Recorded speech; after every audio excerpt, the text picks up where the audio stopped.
Hello viewers, আসসালামু আলাইকুম। Welcome back to my channel Rehanaz blog. আজকের দেখাবো এক টুকরো মাংস। শুধু এক টুকরো মাংস থাকলেই সারাদিনে আর কোনো দরকার হবে না, আজকের দিনের মতন রান্না করা হয়ে যাবে।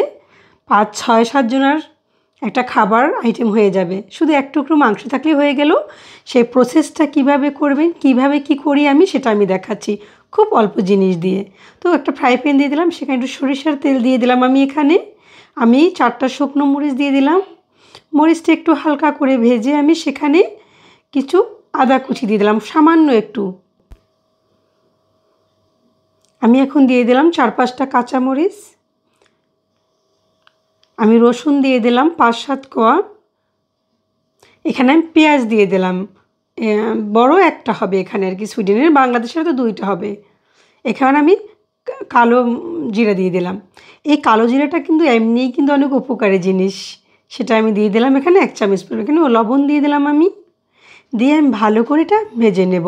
দেখেন এই ভর্তাটা আপনারা খেয়ে একবার আপনারাই আবার তৈরি করবেন। আমার যে চিকেনটা আমি দেখিয়েছি সেটাকে আমি সুন্দর করে একটু ভালো করে ছোট ছোট টুকরা করে এটা আমি কিমা করে নিয়েছি একদম।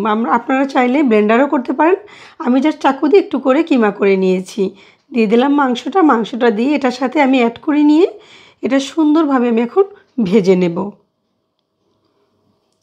এরকম পর্যায়ে যখন হয়ে যাবে, জাস্ট 5 মিনিট পর আমি একটু মরিচের গুঁড়ো, অল্প একটু হলুদের গুঁড়ো, আধা চামচ পরিমাণে, এবং একটু শুধু জিরার গুঁড়ো দিয়ে দেব, আর কিছু না। এটা দিয়ে আমি সুন্দর করে এটাকে ভেজে নেব।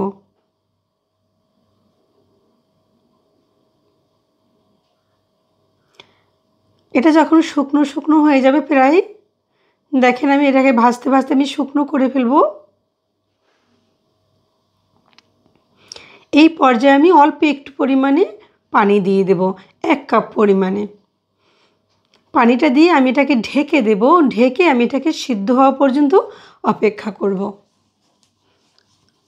এই যে আমি ফিরে আসলাম, দেখেন এটা কিন্তু সিদ্ধ হয়ে গেছে। পানিটা দিয়েছি শুধু জাস্ট মাংসটা সেদ্ধ হয়ে যায়। আমি এখানে চিকেন দিয়ে করেছি, আপনারা চাইলে কিন্তু গরুর মাংস, খাসির মাংস এগুলো দিয়েও করতে পারেন। যে কোনো মাংস, জাস্ট এক টুকরো মাংস হলেই হয়ে গেল আপনার 5-6 জনের জন্য খাবার তৈরি হয়ে গেল। আমি এটা ভাজা হয়ে গেছে দেখেন।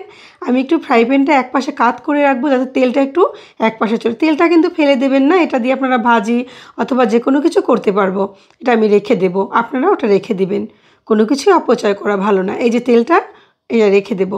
এই যে দেখেন আমি ব্লেন্ডার জাগে এটা নিয়ে নিয়েছি, আমি এটাকে ব্লেন্ডার করে নিব।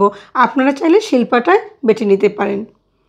এটাকে আমি সুন্দর করে দেখেন ব্লেন্ডার করে নিয়ে আসছি, এটা হয়ে গেল আমার। দেখেন এইভাবে ভর্তা করে আপনারা খেয়ে দেখেন, অনেক মজার এই ভর্তাটা। একবার খেয়ে দেখেন বারবার মনে পড়বে এই ভর্তার কথা। খুব সহজে এই রেসিপিটা দিয়ে দিলাম। যখন কিছু থাকবে না, জাস্ট এক টুকরো মাংস থাকলেই হয়ে গেল ঘরে সবার খাওয়া। ভালো থাকেন আপনারা, আল্লাহ হাফেজ। আবার দেখা হবে আপনাদের সাথে।